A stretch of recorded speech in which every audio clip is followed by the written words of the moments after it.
Ready graphics? Ready theme? Cue graphics. Good evening. For your information tonight. Hi, I'm Jessie Mullins. And I'm Lauren Milberger. And this is FYI. The Murphy Brown Podcast. Quirky outfit, what? But in a stiff way, but also with a little bit of jazz to it. The moment that my ovaries pulsed a little bit. Anyone ever told you you're a real schmozzle? Who is this woman? And on today's episode, we'll be talking about Season 1, Episode 5, Murphy's Pony.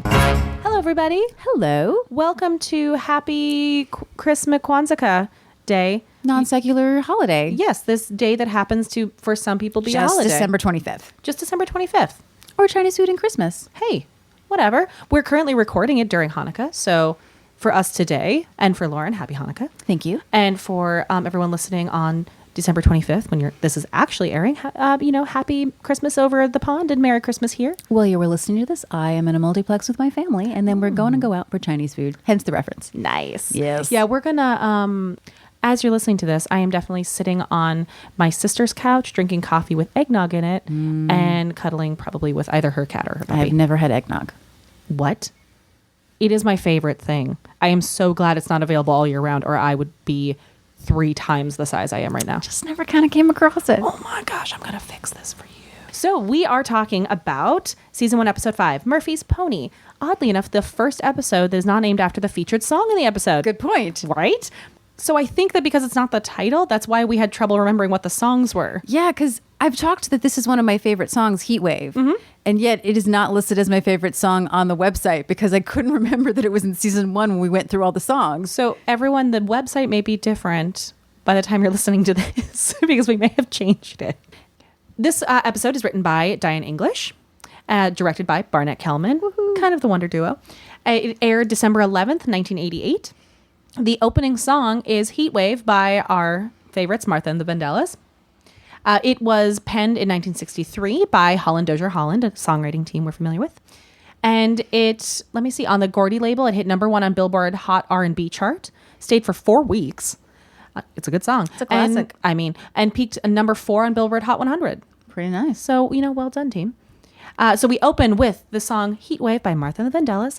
And it's not actually a heat wave because the montage we're watching is a massive blizzard snow day in Washington, D.C. I love the juxtaposition of the song and the footage. It's great. It's brilliant. Another fun fact is when I heard the song open, I was immediately sent back to childhood and watching the opening of Sister Act, which also opens on this song. Well, if we're going to talk about Sister Act, we definitely have to give a shout out to Mark Shaman. Oh, yeah. He arranged all the music in it. He put everything together. And the reason I want to do that, other than him being super talented, is that Mark Shaman is from my hometown. Mm-hmm. In fact, when I was 16, I wrote him a fan letter. Who did you not write a fan letter to? Many people that I didn't. You had the balls my childhood self did not have. I was too afraid to ever send the letters that I wrote. I had large expectations for my future. And I had none. And look where we are now. Look at us. So we're opening on this snow day. And the thing that I love about it is that it is touted throughout the episode as this massive blizzard that happened. Whereas to me, it just looks like a normal snow day in the Midwest. It cracks me up. We in school basically just didn't have snow days. That's crazy. Unless it was a shut down the town kind of snow. Because if we had full on snow days, our school year would go into August. That makes sense. So you prayed for the day that you got to be 2 hours late to school. So this doesn't look bad to me. So the montage happens, the elevator door opens, and Murphy bursts in a bright blue scarf and a matching bright blue FYI hat, which, by the way, eBay or somewhere else better have because I need to own this. You used to be able to get it off of the Warner Brothers catalog. I don't have one of those handy. You need a time machine. Oh, dang it. Yeah, sorry. Ooh. Anyway, so she bursts in, covered in snow, in this matching blue hat and scarf, demanding everyone's attention. And we find out someone parked in her spot. Something that I think is so great about this moment, and again, watching them in order, that you realize is that I hadn't noticed that this is the first Murphy tirade speech. Yeah. That she had sort of moments like this, but this is the first one where there are several full-on monologues that become a staple of the show. This is what Murphy does. And I I recognized it as such. I didn't realize that actually hadn't really happened yet. I hadn't either. What I love is she goes in this thing about how she had parked 3 blocks away, had to walk through a blizzard, which in her voice sounds like I had to walk both ways uphill, to her lowly job where she just like gives the normal people the news, how she's been working her entire life. Sacrificed the best years of my life. Doing all these things so that she doesn't have to worry about that and she can have her own space, but it's fine. As she's doing this, she's ripping her hat off, ripping her scarf off, punctuating with the spraying snow everywhere, especially on the dude right behind her. It's such great comic timing, and it's something I had not noticed, and maybe it's because this is an episode that I have not seen. Out of season 1, this is the episode that I haven't seen the most. She's emphasizing sort of the jokes as she takes something off and she whacks it. It's not that she just takes it off, is that she kind of whips it, which makes a sound, which sort of punctuates the humor of it. And it's such great comic timing. This just reminds me of, I work in a very busy part of New York City in my day job this time of year. And this entrance that she does just reminds me of every day that I have to like push my way through crowds of tourists to try and get into my office, and the rants that I go on my way in. And I just feel such a kinship. Maybe this is a good public service announcement. If you're visiting the New York City area, dear tourists, please don't walk 4 people in a row down the sidewalk because no one can get past the other way. Hey, we are so happy that you are here and excited Thank you about for our city. coming. Thank you for coming. Just keep in mind that where you are, people are trying to get to work or live in their lives. And if you want to take a picture, that's cool. Just don't stop in the middle and do it and not be aware that there are people right behind you that now are going to run into you. 2 by 2 is fine. Yes. It's fine for the arc. It's fine for the streets of New York City. That's beautiful. Thank you. And, maybe don't walk your entire family 5 across the sidewalk, ignoring the fact that sidewalks and stairwells go both directions. Don't go on the subway and stop in the doorway. Don't hold hands in your giant... I'm sorry, we're We're digress. becoming Murphy Brown right now. We are becoming Murphy Brown, and we live here. So anyway, Please come to our city. please come to our city. Oh, Whoa. Yes. This just in. News bulletin from Jesse. I was going to say earlier that the thing that I have to remember about the snow day and why it's not the same as the prairie is that I've learned in New York City, the cities, especially on the East Coast, handle it differently because they don't have the space to plow and move things out of the way as quickly as possible. So anyway, as she's talking, she describes in detail with the license plate of the car that took her spot. It's a 1988 red Honda hatchback. We never come back to to identifying who it is, except we all know it's Miles. because it pans over to Miles's face as he just looks on in terror and wilts, and we get another beloved Murphy threat of "Be forewarned, you are no longer safe in this town." And she's going to figure out at some point that Miles has an 82 red Honda hatchback. Yeah, she's gonna find that out. Which is such a great comedic sentence because of all the H's. So many H's. So right after that, we have another employee show up, and that is Frank. And he's also in a little matching ensemble. He has a red scarf and a beanie ski mask combo. Miles, what do I love about Miles in this episode is we see a bit more of him establishing himself as a valid contributor and the boss of this office. But he's so encouraging. He's so I positive. really love that. But he's also speaking to people as the boss without trying to compensate. He's not trying to prove he's the boss. He is the boss. So while he's young and excitable, he's giving positive encouragement. He's saying, "Hey, I saw your Beirut story. Great job on that." And it's a great way of saying, "I'm paying attention to what you're doing, and I think you're doing great." Sorry, I just thought of this concept. I'm not even sure if this is anything, but it just sprung into my head. He's like the new stepdad. He is oh, Miles. Really great job, kids. Yep. I'm your new dad. Who's maybe a little closer to them in age than they want. So Frank, we were talking about this, that the thing I love about Frank is that, and I think we were saying why he's such a good friend for Murphy. Frank he's not identified by a status at the job. He's not, he always speaks to Miles as a peer. I think that's why he later in this episode gets along with the children very well.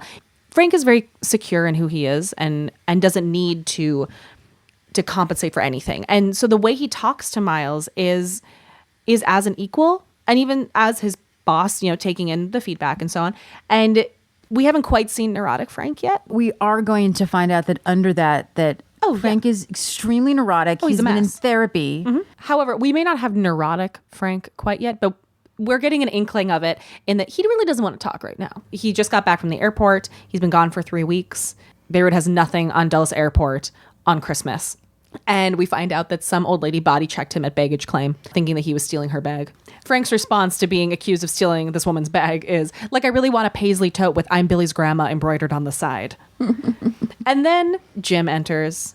And as the third person to enter, Jim changes the game a little bit because he, like a consummate journalist, is in this wool long black coat, this gray scarf, and the most amazing black hat. I love that hat. He looks like an old school journalist, which he is. I mean, but he looks the part, and he's just unfazed. That hat literally has character development. Right?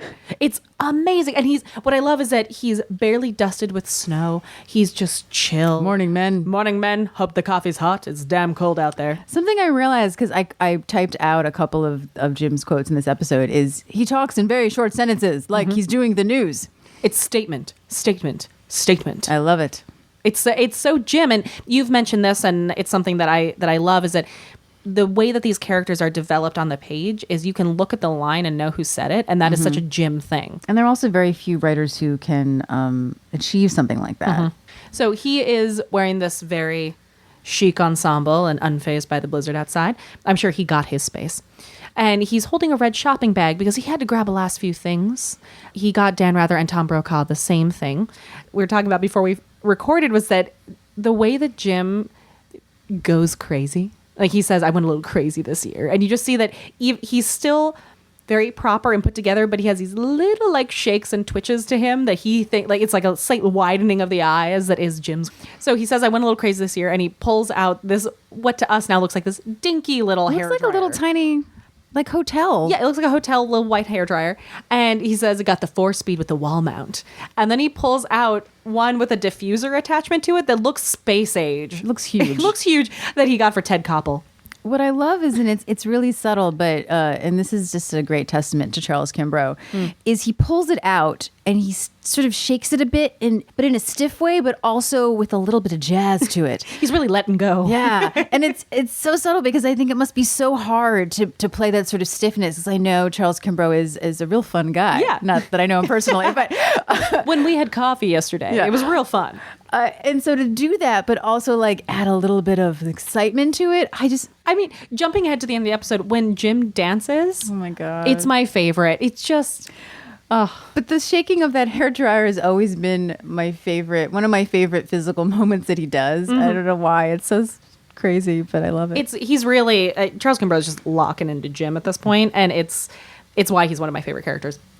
So then Corky enters, and I have in all caps, Corky outfit, what?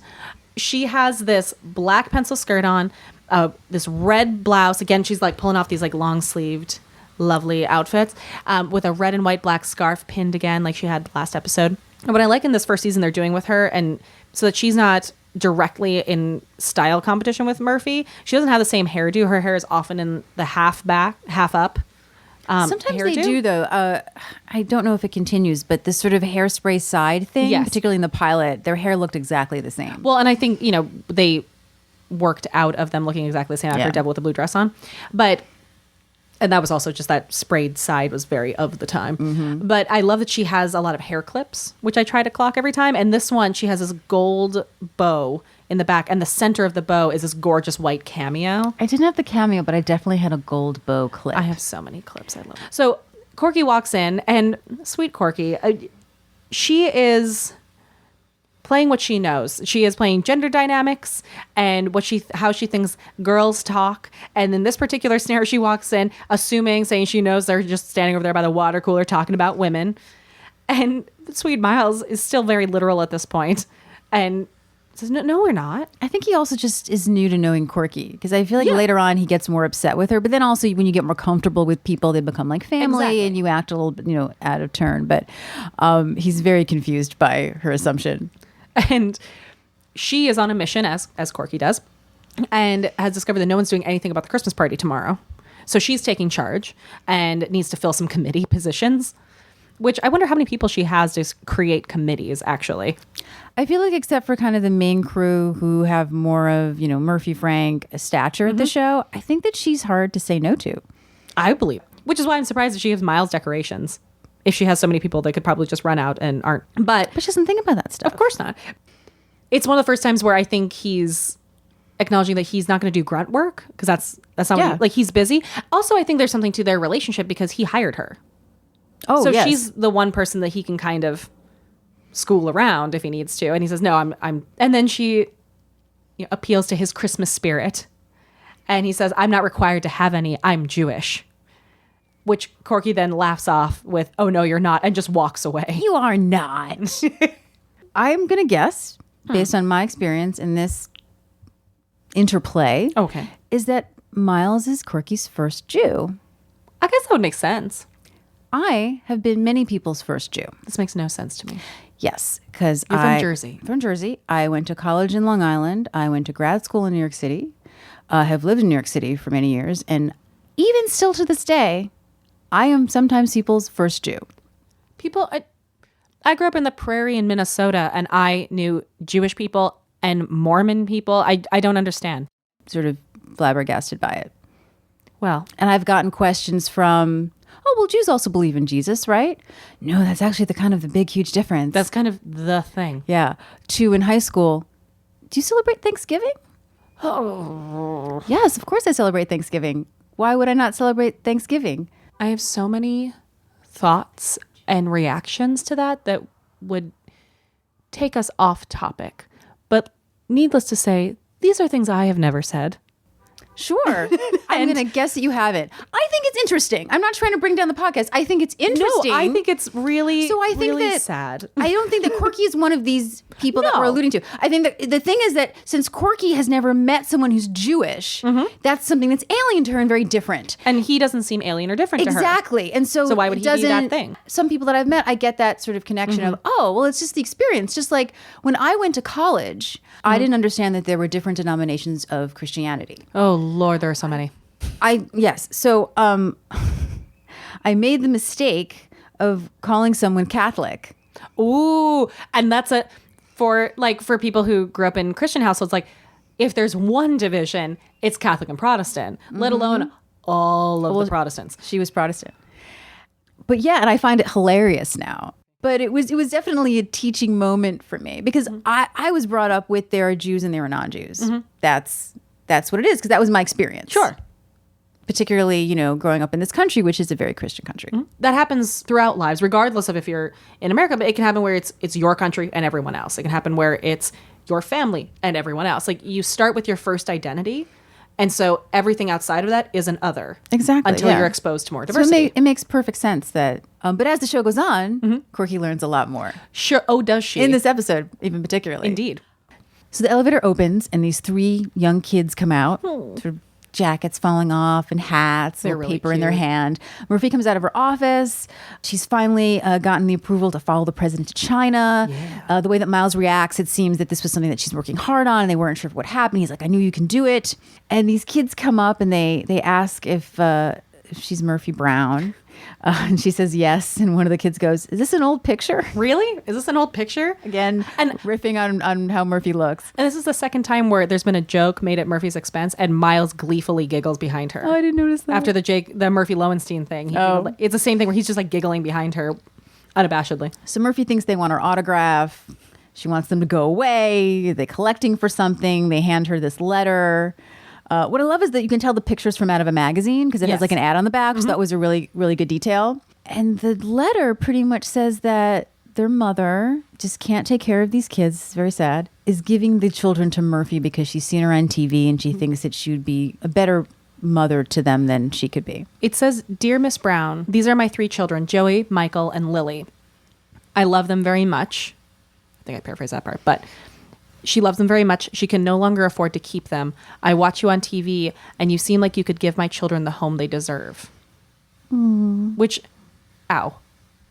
This is a very traditional sitcom trope. Yes. Oh, absolutely. Film trope as well, but like particularly, I feel like this happened on Designing Women as well. Am I wrong?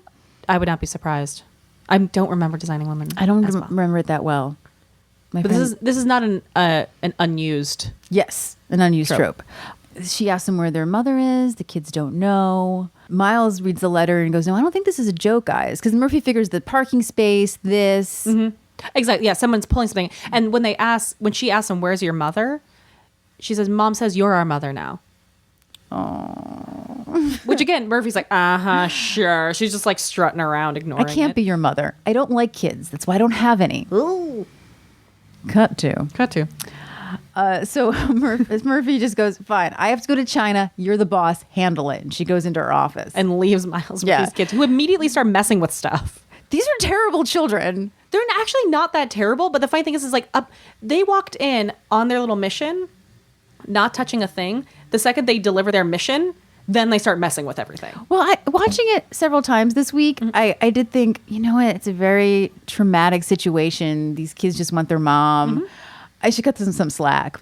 Skipping ahead, but they go into her office and they're surrounded by like toys. Yeah. Well, how could you not think that they're toys? They must be for me. I spent a lot of my childhood running around my mom's office and the building her office was in, and I loved touching office stuff. I found that so fascinating. Did you notice the little wrestler action figure in the fishbowl? I feel like we have to watch the fishbowl like it's CJ's fishbowl on the West Wing. Exactly. And Lily, the little girl, grabs the rubber lobster.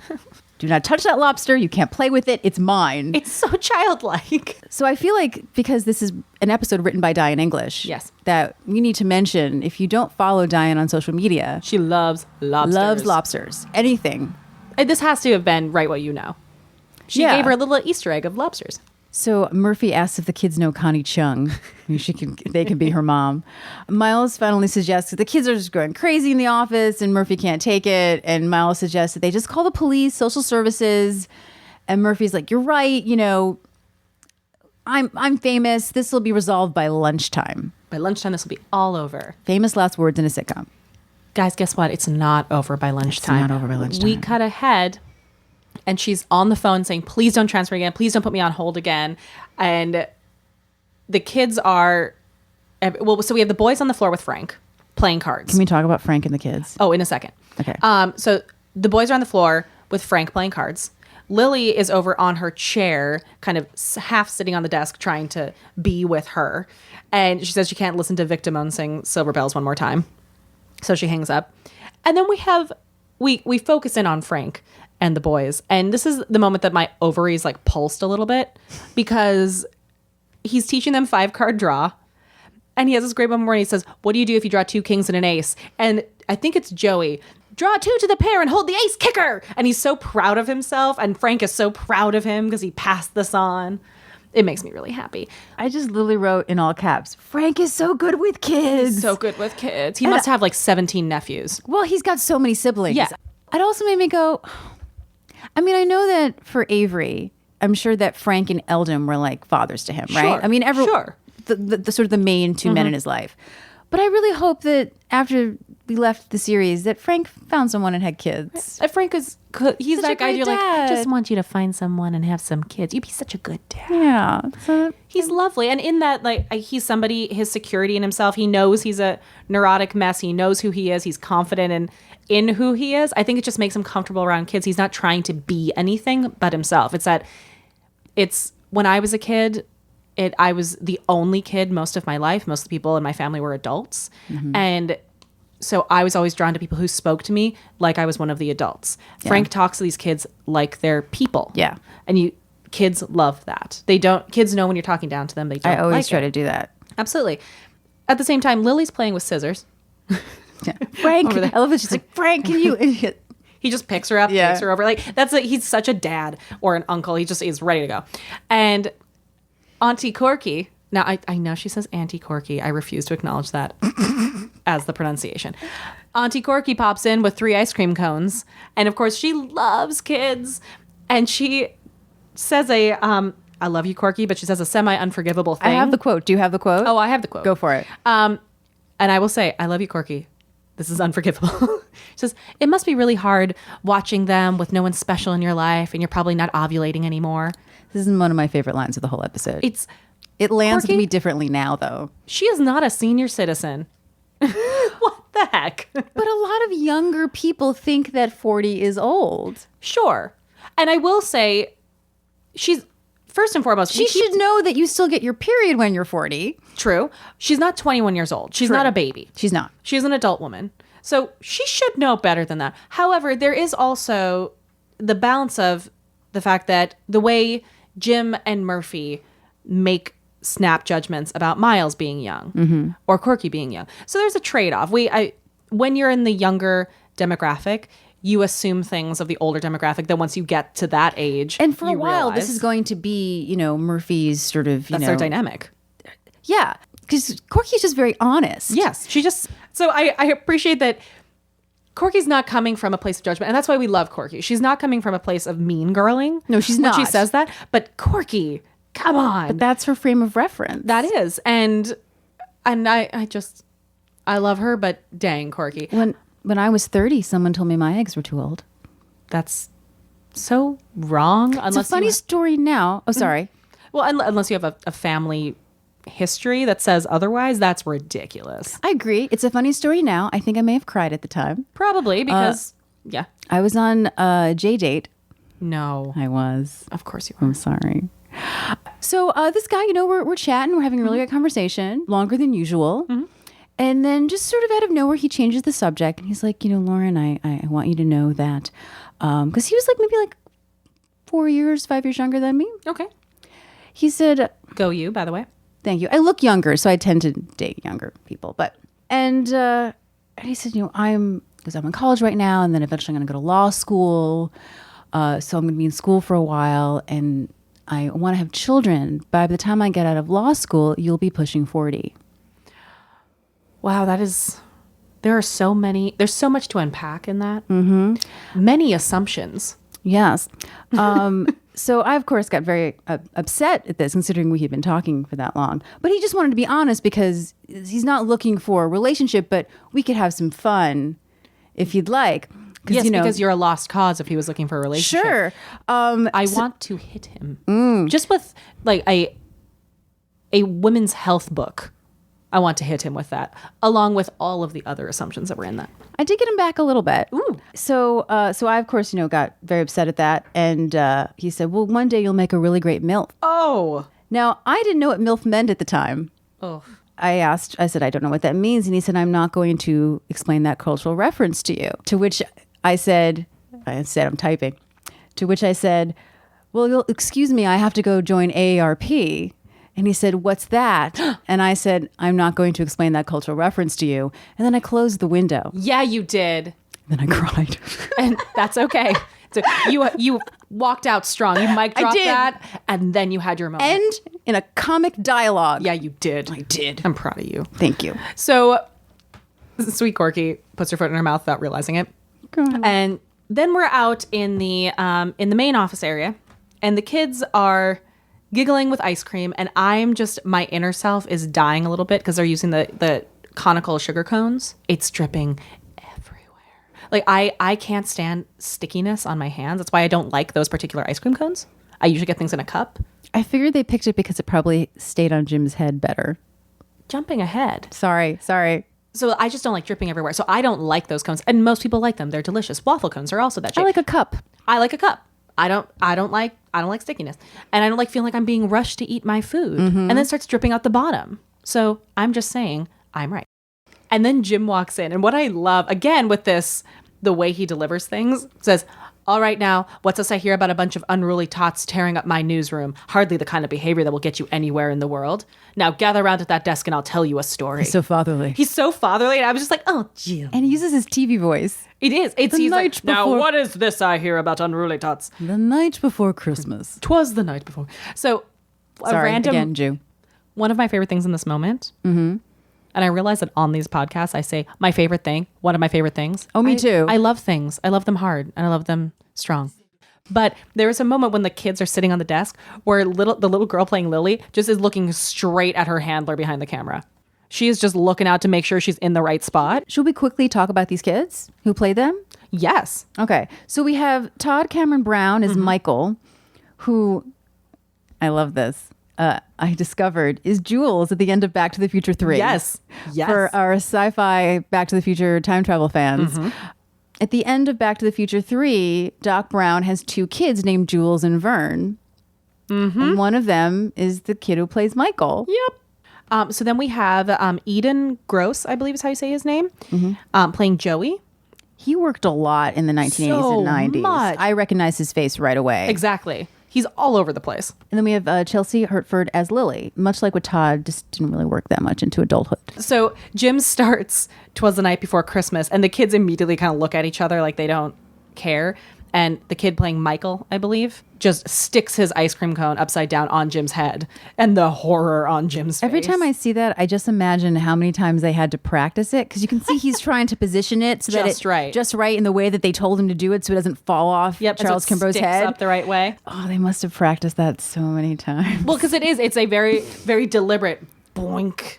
We're back in the office. We find out Murphy, no one can come until tomorrow to get the kids. She cannot wait until tomorrow. So she tells Frank to take them, and he can't help. I've been away for 3 weeks. My cat's probably dead. The kids shouldn't see that. Yeah, it's obviously an excuse, though, because Frank Yes. just doesn't want to do it. No. I bet he has a date. I was really thinking he was going to say he had a date with someone. Oh. I was actually thinking he just wanted to go home and relax. Oh, that's that too. And I also love the fact that I had forgotten that Frank had a cat. I think that's why I love Frank so much. I kept thinking of Trickster. I know that Jim has a dog. Yep. Yeah, he's a cat person. Yep. Just As a fellow cat person, this is why I love Frank, probably. Like when we find out that he has a lot of sisters, I'm like, yeah, Yep. that makes total sense. Of course you do. Mm-hmm. So then Murphy's like, no, I can do it. I've been through worse. I'm an adult. I've got the upper hand. And that's the moment I was like, oh, the rubber chicken with the noose on the coat rack. And then she tries to take the hat off. She has an issue with the hat again. Yep. Like, oh, just leave the hat. And I love that her reaction is, I mean, when you think about it, what is all this whining on 30-something? That's the only joke I feel like in the entire series that I think is very specific to the time. Absolutely. Because the political stuff, Yeah. or semi-know, just because it's history. But that one, I was like, oh, that one doesn't really pass the test of time, unfortunately. I was too young for 30-something. I tried to watch it. It's never connected with me. So she walks out with this, like, no, I can take it, and announces they're coming with her, and immediately the tantrums commence. Yeah, again, these kids are horrible. They're not horrible. Their mother left them. Well, I did say. And they're exhausted. Several viewings, I decided, you know what? I need to cut them some slack. They miss their mommy, and they're with a strange woman Their poor kid. who they do not like. So they arrive at Murphy's house. Eldon is there. He's shocked. He didn't know that she had kids.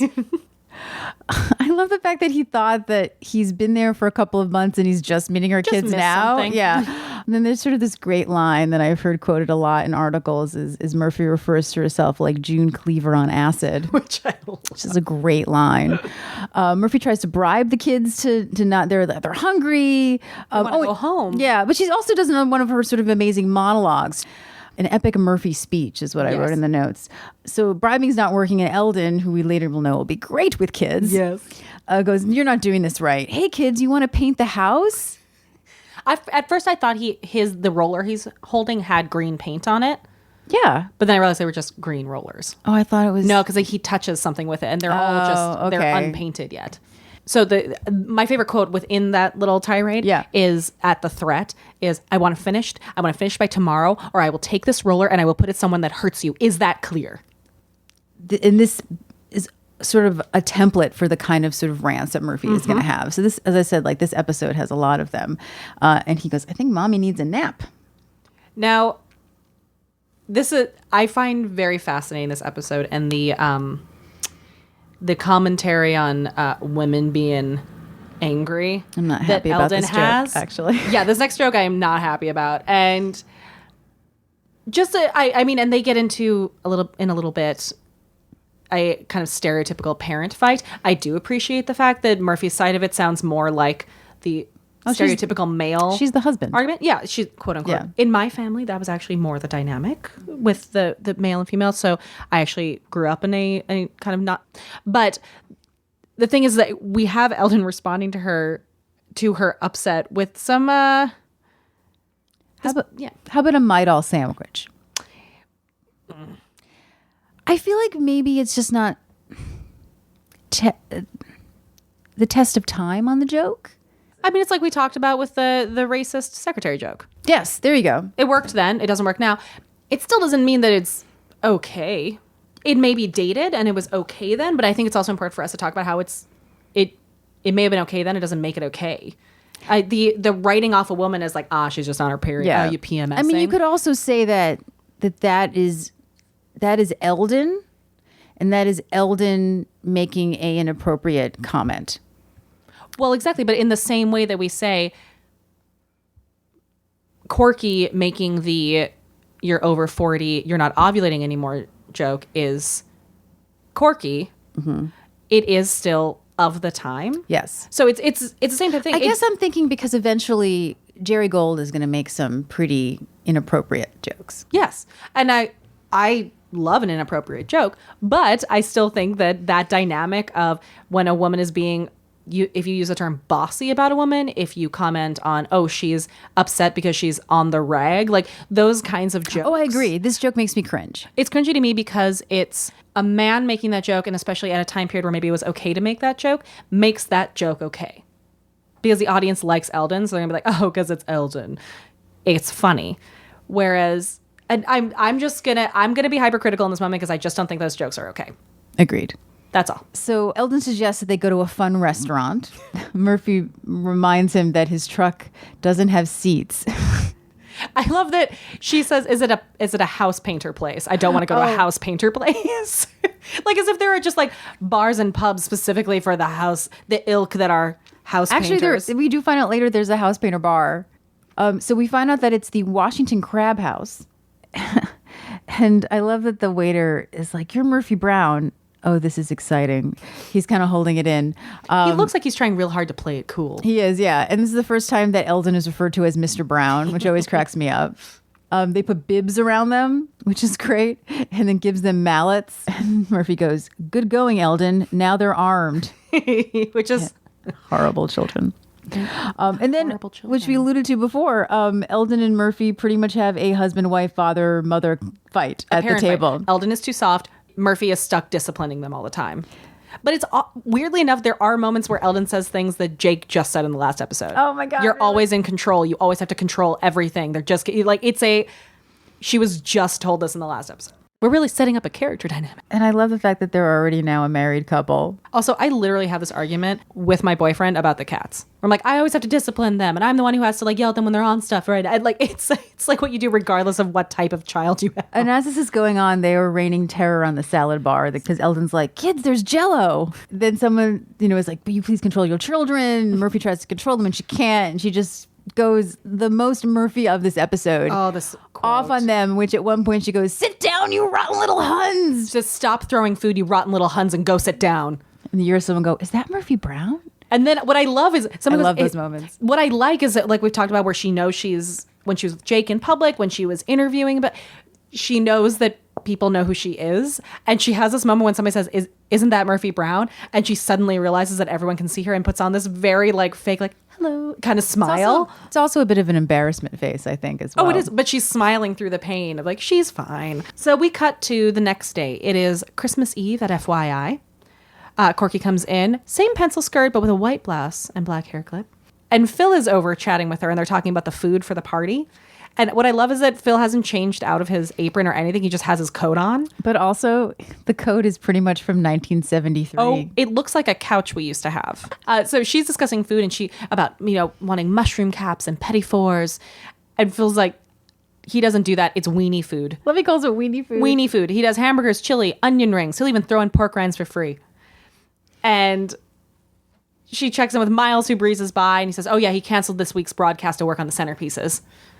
And I took a picture, which I will post on the Instagram, that I love, is she basically holds the grab bags hostage unless he transforms the space. And he has this pout as he turns around and walks away that I happened to pause my PlayStation as it happened. And I had to take a picture because he just looks so miserable that he might not get his grab bag. And it makes me so happy that that's what's going to make him actually show up and do his job. Then Murphy gets dragged in from the elevator like she's on a dog sled because she's tied the children together and she's just booking her way in there. We have to stop and talk about this outfit. Oh my God. It's what I want to wear tomorrow. So she has a knee-length gray skirt. She has black hose. She has these amazing burgundy shoes that I didn't see until later in the episode when she's still in the same outfit. A black blazer with silver buttons. She has a white blouse with a kind of a brooch at the top. And this poncho blanket scarf. I think it's like a It's like a pashmina. Yeah. And I always try to. I've tried to drape a pashmina, and it does not look as cool. It's draped and thrown over her shoulders. Green. And did we say the green gloves? leather gloves. I used to have a pair of green leather gloves, and I miss them so much. And I saw that, and I realized that I need them again so that I can look like this outfit all the time. This is more towards what we will know as sort of Murphy style. She's so chic. Yeah. Well, the costume designer, Bill Hargate, said it's sort of a mixed match wardrobe of Donna Karan and Calvin Klein and Ralph Lauren. In a 1994 article with the San Francisco Chronicle, he said, "Women have thanked me because they think the way Murphy dresses has helped them to dress for the workplace." So Lauren shared this article with me, which we will include in the show notes, that I'm obsessed with. It's after he passed in September of 2003. He died on September 12th. They went back and kind of did an article about his work, and the article has a great moment where it talks about how he oversaw the wardrobe for the entire cast. And something that I love, because I love these histories, is he says, for Corky, he followed the dress code of Miss America beauty pageant winners who were expected to wear long sleeve tops for day. Which, that specificity and that research, which of course, if somebody's doing their job, of course they're researching, but I just love how specific that is, and it shows up, and it's something that is so iconic about her character. I love it. When I read it, I went, "Oh, of course, and I love that because I like having sleeves." This obituary also says that Murphy Brown averaged 5 costume changes per show. Mm-hmm. Which is impressive for a sitcom. Very much so. And something I wanted to share, since we are talking about an episode written by Diane English, and we are now done with her bio, but love to add like little things about the people who've written it, is something that I always admired about Diane was her style. Oh, yeah. And I feel like, growing up, that there were very few female writers that I could look up to, but also ones that were presented in a stylish way. There was sort of this stereotype. And I was recently helping a listener with information on Selma Diamond and Lucille Callan, who wrote For Your Show of Shows. I'm sort of obsessed with that writer's room. There were only 2 women, one at a time. And the men maybe didn't consider them feminine, even though they were feminine. But sure, there were these qualities that they didn't see them at that. So I don't think that it was that women writers weren't stylish. I think they weren't presented to me in that way. Well, you also just, writers, unless you went out of your way, you didn't think of them. You thought of their words. So it was rare that you saw what you considered the visual of what a female writer looked like. And I think also in general, there are very few writers who become so synonymous as personalities exactly. as part of their show. Them. Aaron Sorkin, Amy Sherman Palladino. Do you know how many people I know, like those of us who grew up loving Gilmore Girls, couldn't pick Amy Sherman Palladino out of a room? Oh, one of my favorite stories about her is I didn't know what she looked like until the DVD for season 1 came out. Yeah. And one of my best friends sent me a message that, because she had seen it first, and said, "Lauren, you're going to love her. She's wearing a top hat." And she was correct. But anyway, so one of the things that Diane said was, in an article probably somewhere, you need to dress for the job that you're asking for. Nice. And then even when I had no money, I had a charge at Bloomingdale's. I really took that statement to heart growing up. And I find it funny in retrospect is that when I first moved to New York, I didn't understand that Bloomingdale's was a little bit higher quality than some of the other department stores. And so I took Diane's advice and then I came to New York, go to grad school, be an actor, and I got a charge at Macy's. Hey, Macy's is fancy now. But it's not as high end as Bloomingdale's. Sure. So the kids want to know where they're going to sleep tonight. She says social services is coming today. And they're desperate to know, well, how will Santa know where to find them? And Murphy can't believe that they still believe in Santa in the episode. Probably my favorite line in the episode, which is, "Santa, oh great. This is how it starts. First Santa, then the tooth fairy, then you grow up and invent the trickle-down theory." Oh, it's sad that that's still relevant. That's why I love the joke, actually. I think that's why the joke, I didn't write it down because I don't find it funny right now. Oh, I'm sorry. It's too real. Anyway, so Murphy tries twice to tell them that Santa doesn't exist, which, spoiler listeners, Santa's not real. The magic of Santa is, though. So she tries to tell them twice and she just can't do it and says, "Because I'll call and tell him where you are." You know Santa? Well, they met in a bar in Morocco. I love that line too. It's so good. Joey hands her a letter for Santa to proofread. And what I like is she starts reading it. "Dear Santa, how are you?" And then immediately has an edit that she writes down. She like scratches something out. And this is the part of the scene where it really starts to get to me. And I, like we've said, like the episodes have changed for us as far as how they resonate. And I'd forgotten a lot of this episode, and this scene really got to me. And granted, also because Candice Bergen is selling this emotionally. But she starts to read it, and they say that they know he had a cold last year, and that's why he couldn't visit them, but they understand. And you see her kind of start to take this in. And then they ask if he could give something to Murphy for taking care of them. A pony would be nice. We think she really needs one. I need to just drop in the fact that I think this is a big Diane English thing. Yeah. There's an episode of the series Love and War that she also created, which Jay Thomas is in. There's an episode where it's about a couple and they meet each other's parents, and probably the stand-in Diane character, because she has said it is sort of based on her relationship with her husband, says that something to the effect of like, she never forgave us because we didn't get her a pony for Christmas. And I was like, wait a second. And I went back because now, little advertisement, Love and War is now part of Amazon Prime. Oh, cool. But I think that the happy ending to the story is, according to Diane's social media, she has a horse now. She has a horse now. But it looks like someone wanted a pony. Someone really wanted a pony. And Murphy says she'll make sure that Santa gets it. And she has this lovely moment of sudden just wistful sweetness of, I always wanted a pony. And you see the kid in her for a second. And I love that Lily says she does too. She starts to have these really great moments with Lily. Oh my gosh, they're so sweet. And so then we have Francine O'Donnell from Social Services, who's played by Beverly Dixon, who happens to be Candace's dialogue coach. She's also an actress. So she comes in to take them away. And this is when Murphy starts to get choked up. Oh my God. I never noticed her voice was cracking until I rewatched this. Killed me. I was getting super emotional watching this. She says, here they are, all three of them. And you ready to go, guys? Like the way she says that is very familiar. And then she says this like long, okay, let's get our coats on. I typed this whole thing out. It takes them a while to get their coats on. And I think you should know Joey walks into sleep at night, so you should really keep your ears open. And Michael sounds like he's getting a cold. And Lily would really like a pony for Christmas. And then Francine's, wouldn't we all? And just the way that, that thing about like, okay, nope, let's do this. And I'm just going to let you know because I know about these children. It's this very kind of mother hen moment. And she's trying to keep it together. But her throat keeps getting full. And you can hear her trying to just talk through and keep it together. And it really got to me. So that when Lily at the door turns her back around and says, Merry Christmas, you hear the audience, aw. And Murphy's answer is just right. Right. It got me. And then she bursts back out of the office and says, you know what, never mind. They should stay with me tonight. And Francine doesn't understand. She says, well, how will Santa know where they are?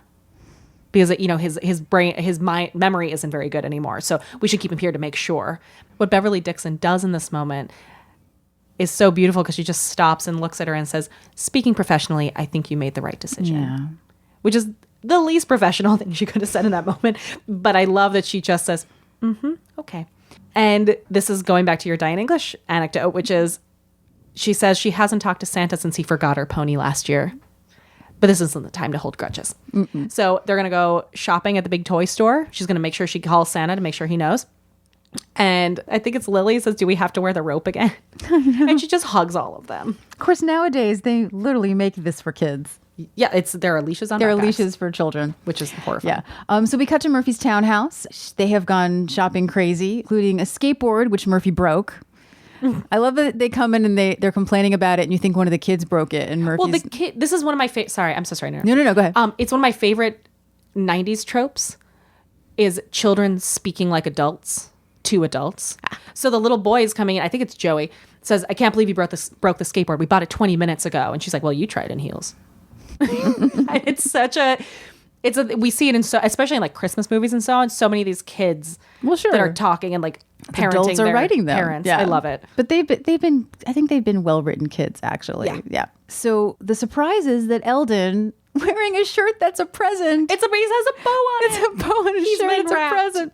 He got them a Christmas tree as a Christmas gift. And He decorated the entire house. Yeah. Like all the painter's tarp is gone. The whole thing is back. Murphy's so touched.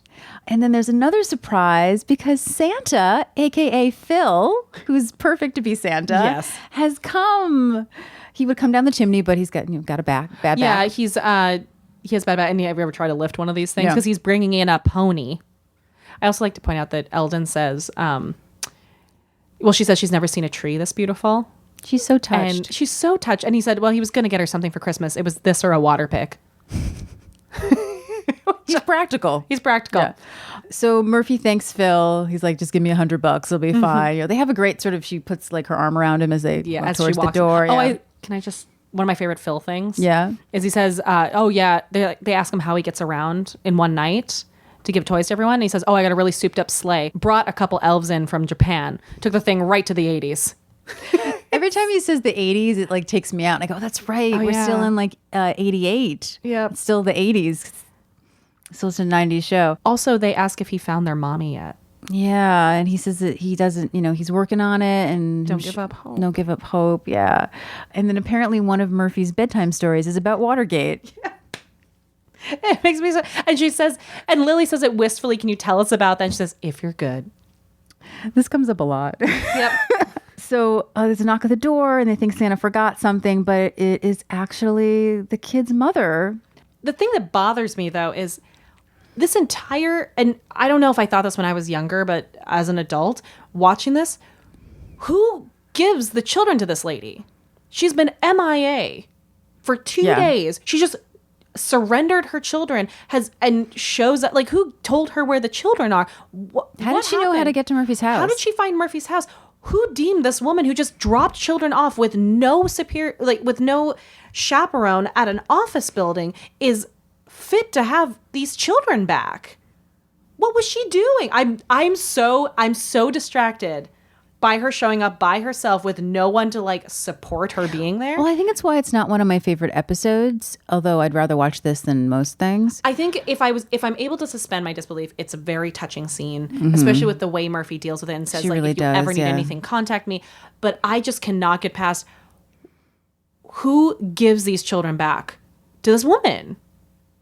I think Murphy's a bit dazed as well. Yeah, I mean, I'm just like, I can't see social services being like, oh yeah, just go pick them up at Murphy's house, because Yeah. they've been involved now. I figure she went to the office because that's where she sent the kids first. I figure she's a stalker and knows where Murphy Brown lives and didn't check with social services at all. Could have been that. Which, again, who is this woman? But no, I think someone at the office gave them Murphy's address. That's Again, what I think happened. What adult gives someone's address who is a public figure, gives you their direct address? I know we're in a different time. I know. And it's before Rebecca Schaefer. And definitely before Rebecca Schaefer, and you know, the privacy and the lines of public interest it's has not been wrong. quite blurred yet. But I can't get past this. This plot point really bothers me. I'm not a fan of this plot point in general. This trope. It's very touching, and I have to say, and I don't mean to hijack it and just criticize, but Well, I think that we need to get to the fact that Yeah. the sweeter moment within the series, even though this is a wonderful moment with the kids and Murphy doesn't want to say goodbye to them and she wants to send them their bedroom sets and all of their VCR stuff. and the ice rink. She writes them a check. The mother doesn't want it, but Eldon wants to let her know, no, this is something she doesn't usually do. You need to take this check. Mm-hmm. They're sort of left with the tree and some of the presents, and Eldon uses this time to say, well, I guess I'm done. And they're both vulnerable, and Murphy's vulnerable, and it's something that I didn't remember the first time. And this is such a pivotal moment for them because This is her choice. It's her choice, but it shows how lonely in general I think Murphy is. They both are. And we talked about that in our first episode, that there is sort of a fine line between independence and loneliness, which we all go through no matter who we are. But I sort of love that that's something that is depicted in this show, particularly now looking back at it at a different age. But it's so important now to what we know becomes of their relationship is they don't want to let go of each other. They both don't really have anyone. So Murphy makes up another reason for him to stay. That she needs her bedroom painted, and so she gets him to stay a little bit longer. I just love when he says, "Who sold you the wallpaper, Robert Goulet?" And then Murphy, because they're so sad, realizes that they need to go to a party, and she knows of a really, really great party that they're going to go to, and asks Eldon to go with her. And he agrees to. But Well, she asked if he'll drive. Oh, that's true, because they're setting up the joke, which is, okay, but if I get lucky, you're taking the bus home. Which, oh, Eldon. So we're back at FYI, and the party is raging. Corky, which this is something I love, now has a new blazer over the outfit she was wearing prior, which is a red plaid blazer with a black collar And it's kind of like the plaid Christmas version of Murphy's red blazer, which we love, which is actually the formation of part of our logo. Oh yeah, I never thought of that. And she's like the Christmas version. And she's looking a little miffed, standing next to Mile, who was decorating not for Christmas, but for Hanukkah. Success! He did it. He decorated, and he's asking, he says, after all my hard work, hasn't gotten one compliment. And he so knows what he's done. he knows what he's done. So I have a question, and I want to see if I'm right. Okay. So he's currently touching the giant Hanukkah menorah. Isn't that called a Hanukkah? Isn't that the Hanukkah menorah? Because all of them are called menorah.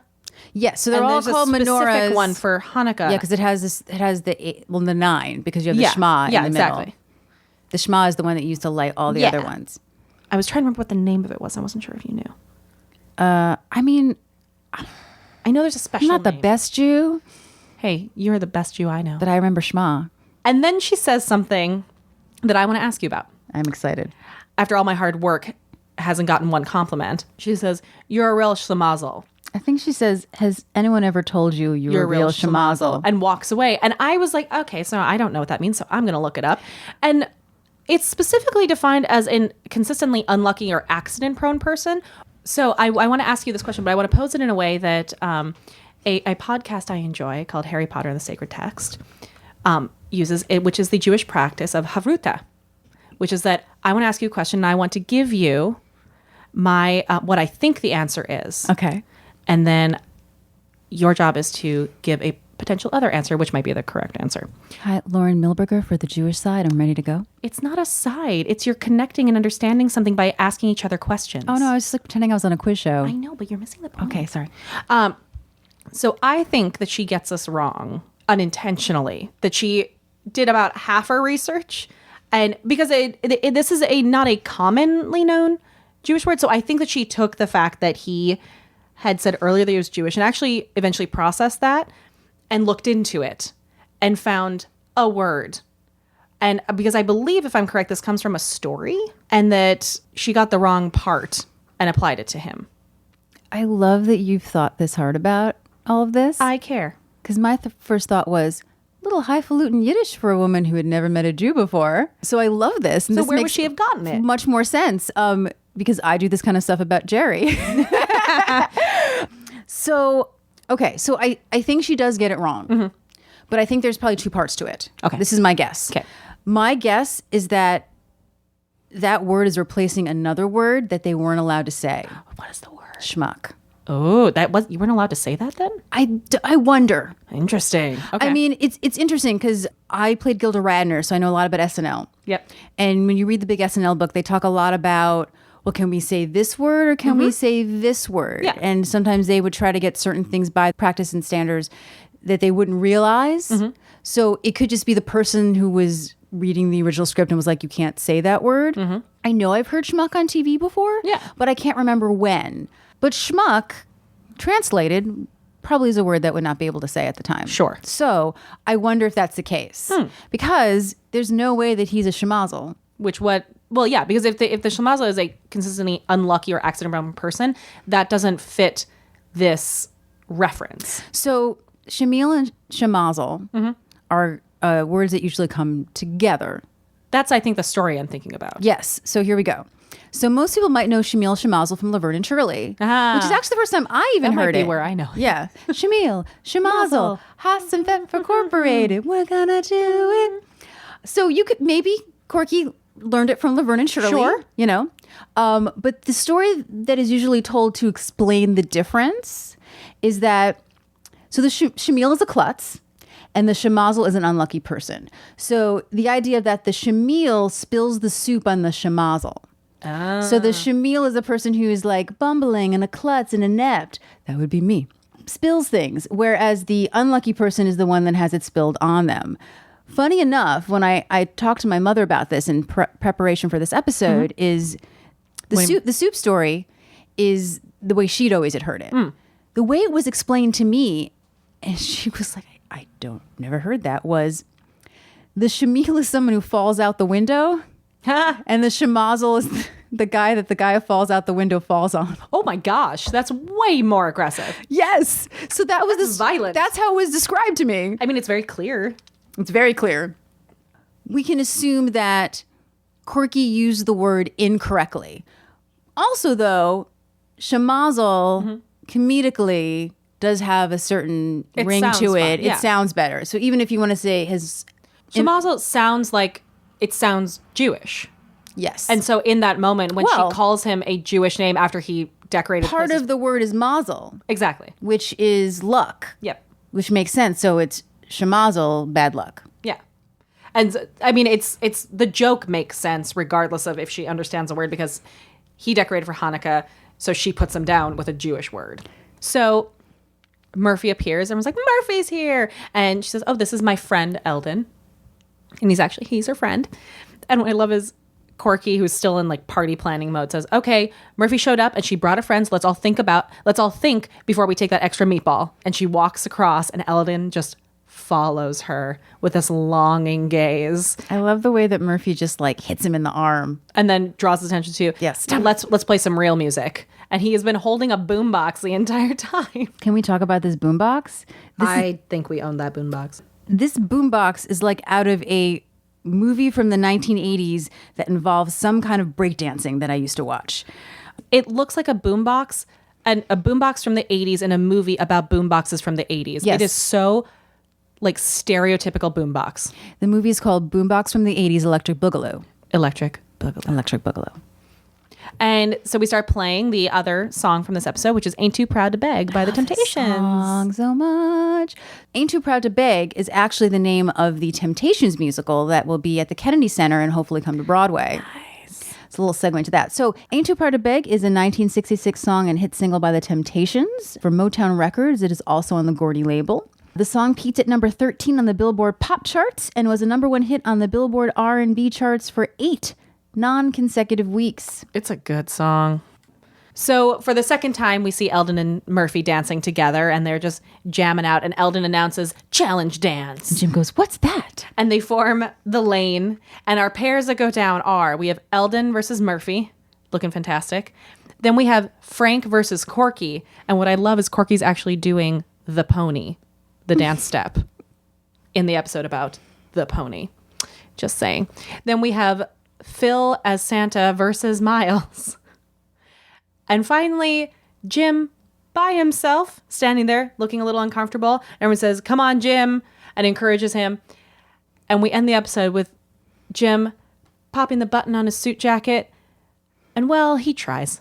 And he Jim dances, and it's so precious. It's the first time we really see him kind of break loose, though. But he's still put together. Like, I know. He's still jerky, and it's amazing, and I love it. I love that he kind of, you see, he doesn't want to do it, but he does. and he- It's like, don't make me sing. Yeah. And he just like pops the button and then just gets down in his little Jim way. I also have to say that Murphy's got some rhythm here, a little more than she had in before. And so I wonder if there's a little more Candice Bergen dancing than actually Yeah. Murphy. Although she has the arms Those thing. arms, man. But she does a spin.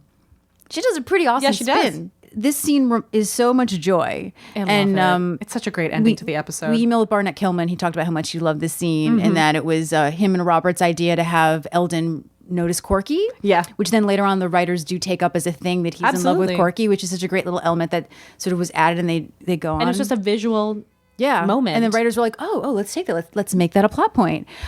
Is because of Murphy Brown and the music, I made my mother teach me the 1960s dances. Oh. I don't think I remember most of them anymore. I mean, I can do the twist, obviously.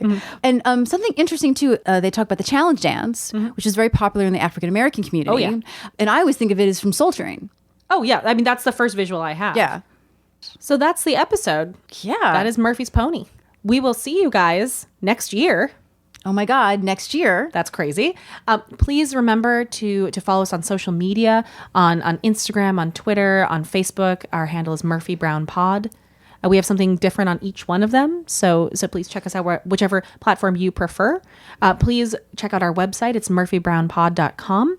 Also, you can find the Murphy Brown Empowerment playlist link there from Spotify.